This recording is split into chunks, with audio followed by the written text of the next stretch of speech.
March 12 நேரம் சரியாக இரவு 9:09. ரொம்ப நாளைக்கு அப்புறம் உங்களை மறுபடியும் சந்திக்கிறதுல மிகுந்த மகிழ்ச்சி. நீங்களும் உங்கள் வீட்டாரும் எல்லாருமே சுகமாய் நலமாய் ஆரோக்கியமாக சமாதானத்தோடு இருப்பீங்கன்னு நம்புகிறேன். நானும் நலமாக இருக்கிறேன். ஆமாம், என்ன பிரிஸ்லி ரொம்ப நாளாக காணும்னா கொஞ்சம் அப்படியே ஓடிக்கிட்டே இருந்தேன். லைஃப்பும் பிஸி ஓடிக்கிட்டு இருக்கேன், நல்லா போயிட்டு இருக்கெல்லாம். இன்னைக்கு மறுபடியும் எங்கே இருக்கிறேன்னா நம்ம ஆர்டிஓ பாலம் வாக்கிங் வந்திருக்கிறேன். நடந்து ரொம்ப நாளுக்கு அப்புறம் வாக்கிங்கும் ஆரம்பிச்சிருக்கேன். என்ன பிரிஸ்லி என்ன விஷயம் அப்படின்னு கேட்டிங்கன்னா, எப்பொழுதும் போலவே முன்ன இருந்தது போலவே மறுபடியும் நடக்க ஆரம்பித்தேன். அதுக்கு முன்னாடி முன்னுரை இல்லை, மறந்துட்டேன், எல்லாமே மறந்துட்டேன். இருந்தாலும் சொல்கிறேன், ஞாபகம் வர்றதை நான் உங்களோட பேச விரும்புகிறேன். என்னன்னா பிரிஸ்லி, இந்நாட்களில் நேர்மையாக வாழ்ந்தாலா சாதிக்க முடியாது. நேர்மையாக வாழ்ந்தால் குடும்பமாக இருக்கட்டும், வேலையாக இருக்கட்டும், மினிஸ்ட்ரியாக இருக்கட்டும், இல்லை எதுவாக வேணாலும் கையின் பிரயாசம் எதுவாக வேணாலும் இருக்கட்டும், நம்மளாலாம் அச்சீவ் பண்ண முடியாது. இந்த நாட்கள் பயங்கரமான கொடுமையான நாட்களுக்குள்ள வந்துட்டோம். இதுக்கப்புறம்லாம் ரொம்ப கஷ்டம் பிரிஸ்லி பிரதர். நேர்மைன்ற வார்த்தைக்கே இடம் இல்லை. நாட்களும் பூமியினுடைய காரியங்களும் ரொம்ப கொடுமையாக போயிட்டு இருக்கு அப்படின்னு நம்ம சொல்லலாம். ஒரு சின்ன ஒரு எக்ஸாம்பிளோட தான் சொல்ல போறேன். எங்க இருக்கிறேன்னா பாண்டிச்சேரியில ஆர்டிஓ பாலம், எப்பயும் போல ஃபேவரட் பிளேஸ் இல்லை. என்ன விஷயம்னா, இதுல நடந்து வந்துகிட்டே இருந்தேன். நடந்து வந்துகிட்டு இருந்தப்ப எனக்கு பின்னாடி இந்த பில்டிங் இருக்கு பாருங்க. இதுதான் எப்பயும் போல மக்கள் வேக வேகமா வந்துட்டு இருக்காங்க, வீட்டுக்கு போயிட்டு இருக்காங்க. நீங்களும் பத்திரமா வீட்டுக்கு வந்துருக்கு, ஓகேவா? என்ன விஷயம்னா, நான் 2020 இந்த வாக்கிங் ஆரம்பிச்சேன். அது அப்போ அந்த கோவிட் டைம்ல வாக் போவேன். ப்ரேயர்ஃபுல்லா வாக் போறப்ப எனக்கு என்ன தாட் என் இருதயத்துல ஏசப்பா வைக்கிறாரோ அதை நான் ஷேர் பண்ணுவேன். அது ஒரு கூட்டத்தாருக்கு ரொம்ப பிரயோஜனமா இருந்தது. ஏசப்பாக்கு மகிமை. என்ன விஷயம் பிரிஸ்லின்னா, நான் வாக்கிங் போறப்ப இந்த பில்டிங் கிடையாது. எனக்கு பின்னாடி இருக்குல்ல, 2020 கிடையாது. இந்த பில்டிங் இல்லவே இல்லை அப்பெல்லாம். அப்போ இது ஃபர்ஸ்ட் ஃப்ளோரோட தான் நின்றுட்டு இருந்தது. இப்போ செகண்ட் ஃப்ளோர் வரைக்கும் ஏற்றி இது ரெடி டு பி யூஸ்டு. இது பயன்படுத்துறதுக்கு ஏதுவா இது வரப்போகுது. என்ன பிரிஸ்லி, இதுக்கு இப்போ என்ன காரியம் நீ சொல்ல வரான்னீங்கன்னா, 2020 நானும் ஒண்ணுமே கிடையாது. என்னுடைய லைஃப்ல ரொம்ப வேதனையில பேங்க்ரப்ட் ஆகி தோத்து போய், ஆனாலும் எனக்குள்ள இருந்த ஒரு நம்பிக்கையை விடாம எப்படியாவது ஏசப்பா மேல நம்பிக்கை வச்சு நம்ம உழைக்கிறத உழைப்போம், நிச்சயமா ஏசப்பா நம்மளை உயர்த்துவார்ன்ற அந்த நம்பிக்கையோடு எப்படி வாக்கிங் இந்த பக்கம் போறப்பெல்லாம் ப்ரேயர்ஃபுல்லா போகணும்.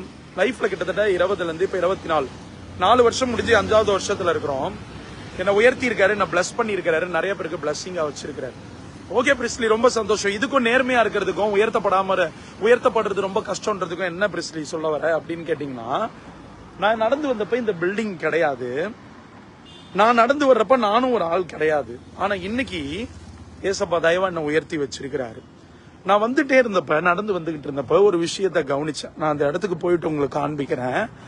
இந்த இடத்துல கீழே பாத்தீங்கன்னா ஒரு பயங்கரமான பள்ளம். இந்த பிரிட்ஜ், இது ஓவர் பிரிட்ஜ், எப்படி இது ஒரு தென்னைமரம் உயரம், எப்படி ஒரு 1.5-2 தென்னைமரம் உயரம் இருக்கும். நடந்து வரும்போது கவனிச்சிங்கன்னா, நான் உங்களுக்கு கீழே பள்ளத்தை காட்டுறேன். இங்க பாருங்க, கிட்டத்தட்ட 2வது மாடி, இது 3வது மாடி. இதோ இருக்கு பாருங்க, இந்த எட்ஜ் இதோ இருக்குல்ல, இந்த எட்ஜ் எனக்கும் இந்த இடத்துக்கும் இந்த எட்ஜுக்கும் பாத்தீங்கன்னா கிட்டத்தட்ட ஒரு 8 அடி தான் இருக்கும். இந்த 8 அடி இதை பாக்குறப்ப சின்ன வயசுல என்ன பண்ணுவோம்னா, பக்கத்து வீட்லயே நாங்க விளையாடின்னு இருப்போம். அப்புறம் ஏறி குதிப்போம், இங்க இருந்து விளையாடுவோம். இப்ப இதை பாக்குறப்ப எனக்குள்ள ஒரு டெம்டேஷன். இந்த இடத்துல இருந்து இங்க வெறும் 8 அடி தான். ஓடி அங்க இருந்து யாராவது நல்ல ஒரு எப்படி சொல்றதுன்னா அத்லட் மாதிரி இருக்காங்க, நல்லா அவங்களுடைய பாடி பிளெக்சிபிளா இருந்தா ஓடி அங்க இருந்து இங்க குதிச்சிடலாம், இங்க இருந்து அங்க பிடிச்சிடலாம். இந்த இடத்துல இருந்து, அதாவது இப்போ இந்த பிரிட்ஜ் இருக்குதுல்ல, நான் இங்க இருந்து இந்த பில்டிங்க்கு போகணும் வச்சுங்களேன், பின்னாடி இருக்குல்ல, இந்த இடத்துக்கு போனா 2 வழி இருக்கு. ஒன்னு நேர் வழி, இன்னொன்னு இந்த இடத்துல இருந்து குதிக்கிறது. இந்த இடத்துல இருந்து குதிச்சு திறமசாலியா இருக்கிறவங்க என்ன பண்ணிடலாம்னா, உடம்புல பலம் இருக்கும் போது ஏறி குதிச்சு போயிடலாம். ஆனா திருப்பி அங்கிருந்து இங்க வர்றதுக்கும் ஏறி குதிச்சு இன்னைக்கு வந்துடலாம். ஆனா எல்லா நேரத்திலயும் அது நம்மளை காப்பாத்தாது, எல்லா நேரத்திலயும் நமக்கு உதவியா இருக்காது. நான் ஏன் இந்த பில்டிங் நான் வளர்ந்ததுக்கும் இங்க இருந்து இங்க ஜம்ப் பண்றதை பத்தி நான் ரிலேட் பண்றேன்னா, இன்னைக்கு நிறைய நேரத்துல குறுக்கு வழி நமக்கு ரொம்ப ஈஸியா இருக்கு. நம்ம லைஃப்ல குறுக்கு வழியில நம்ம சாதிச்சிடலாம், குறுக்கு வழியில வந்துடலாம், குறுக்கு வழியில ஜெயிச்சிடலாம், உடனே மேல வந்துடலாம். அப்படி ஒரு டிசைனே ஏசப்பா வைக்கல. ஒரு குழந்தைய உருவாக்கி வரணும்னா கிட்டத்தட்ட 9 மாசம் 10 மாசம், அதாவது மெடிக்கலி 9 மந்த்னுவாங்க, அது 40 வீக்ஸ் சொல்லுவாங்க. அதாவது 10 மந்த்ன்றது மெடிக்கலி சொல்லுவாங்க. நம்ம ஆளுங்க 9 மந்த் அது மாதிரி சொல்லுவாங்க. 40 வாரங்கள் ஒரு பிள்ளை வயிற்றுல இருந்தா தான் அது வெளியே சக்சஸ்ஃபுல்லா வர முடியும். இந்த பில்டிங்க்கு இங்க இருந்து குதிச்சும் போலாம். ஆனா கஷ்டப்பட்டு நேர் வழியா இந்த பாலத்துல இருந்து கீழே இறங்கி போயிட்டு படி ஏறியும் மேல வரலாம். இங்க இருந்து ஈஸியா குதிச்சு இன்னைக்கு போயிடலாம், வந்துடலாம். ஆனா ஒரு நாள் கொஞ்சம் பெசகிச்சுனாலும் நம்ம ஆளே உரு குலைந்து போய் அழிந்து போயிடும். ஏன் இதை சொல்ல வரேன்னா 4 வருஷம் எடுத்துச்சு. 4 வருஷம் உழைப்பு, 4 வருஷம் உண்மையான பாதை, 4 வருஷம் ஓட வேண்டிய வழி, 4 வருஷம். அதாவது என்ன சொல்றா, முதல் படி இதுதான். சாதிச்சிட்டோம், ஜெயிச்சிட்டோம், நான் பெரிய ஆள் ஆயிட்டேன். இல்லவே இல்லை. இது ஃபர்ஸ்ட் ஸ்டெப். முதல் வெற்றிக்கான முதல் படியில நிக்கிறேன். இந்த கட்டடம் எழும்பி வர்றதுக்கு 4 வருஷம் ஆயிருக்குது. இந்த கட்டடத்துக்கு இங்கிருந்து போறதுக்கு 4 நொடி போதும் எகிரி குதிக்கிறதுக்கு. ஆனா ஒரே ஒரு பெசகிச்சுனா, அடி விலகிச்சுனா நம்ம உயிரே கூட போயிடும். இன்னைக்கு வாழ்க்கையில போராடிக்கிட்டு இருக்கீங்களா? என்னால மேல வர முடியல பிரிஸ்லி பிரதர், என்னால சாதிக்க முடியல, நான் ரொம்ப நாளா போராடுறேன், எனக்கு பின்னாடி ஆரம்பிச்சவங்கள ஜெயிச்சுட்டாங்க, என்னால வர முடியலன்றீங்களா? நீங்க நேர் வழியில போயிட்டே இருங்க, வேர்வை சிந்துங்க, உழையுங்க, எல்லாத்துக்கும் மேல ஏசப்பாவை நம்புங்க. ஒரு நாள் வரும். இந்த பில்டிங் நான் நினைச்சு கூட பார்க்கல. இன்னைக்கு நான் நடந்து வரும்போது இந்த பில்டிங்கை பாக்குறப்ப ஆச்சரியமா இருந்தது. அவ்வளவு அழகா ஒயிட் கலர்ல ஒரு ஃப்ளோர்ல இருந்தது. இப்ப 2 3வது மொட்டை மாடி வரைக்கும் இது உயர்ந்திருக்கு. அது போல நம்ம லைஃப்லயும் ஒரு நாள் உயர்வோம், நம்ம லைஃப்லயும் நிச்சயமா ஒரு நாள் சாதிப்போம். அதனால கவலையை விட்டுட்டு தொடர்ந்து நடந்து போயிட்டே இருங்க. தொடர்ந்து உங்களை நீங்க பில்ட் பண்ணிக்கிட்டே இருங்க. எல்லாத்துக்கும் மேல ஏசப்பாவை நம்புங்க. நிச்சயமா ஒரு நாள் உயர்த்தப்படும்.